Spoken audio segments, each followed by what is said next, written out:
Did you know that Vatican City, while being known as the smallest country in the world, is also the spiritual center for over 1 billion Catholics? That's right. But is it really the tiniest nation out there? Let's dive in.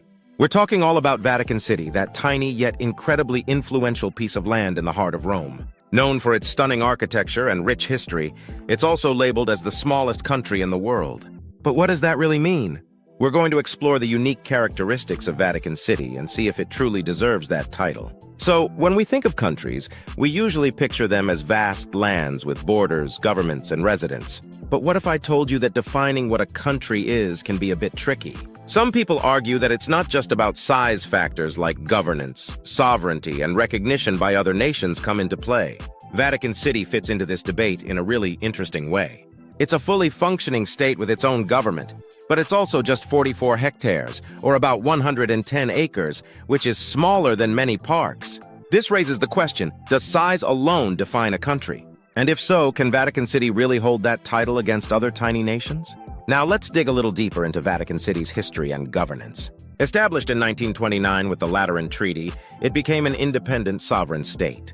The Pope is the head of state, making it unique compared to other countries. Vatican City is home to the Holy See, which conducts international diplomatic relations. Its governance is quite different from any other nation, which adds another layer to our discussion on what makes a country. When we look at other small countries like Monaco or Nauru, they have their own political structures and are recognized by the United Nations. So, how does Vatican City compare? While it may be the smallest in size, it holds a significant position in the world stage, influencing millions through its religious leadership. This makes the conversation about what defines a country even more fascinating.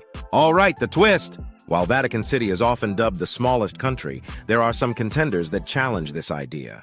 Take a look at the Principality of Monaco, which covers 2.02 square kilometers, or about 0.78 square miles. Or even the city-state of San Marino, which is just slightly larger than Vatican City but still qualifies as one of the smallest countries in the world.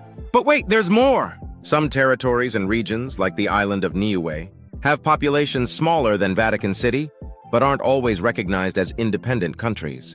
So, depending on how you define country, Vatican City might not hold the undisputed title after all. Isn't that wild? So after all this exploration, what have we learned? Vatican City is certainly unique, not just because of its size, but also due to its significant role in global affairs and the religious leadership it provides. Whether or not it's the smallest country in the world is up for debate, but it stands out in many other ways. Now I want to hear from you. What are your thoughts on Vatican City's status? Do you think it should be considered the smallest country, or do you have other contenders in mind? Let me know in the comments below. And don't forget to check out our other videos exploring fascinating and unique countries around the globe. Thanks for watching.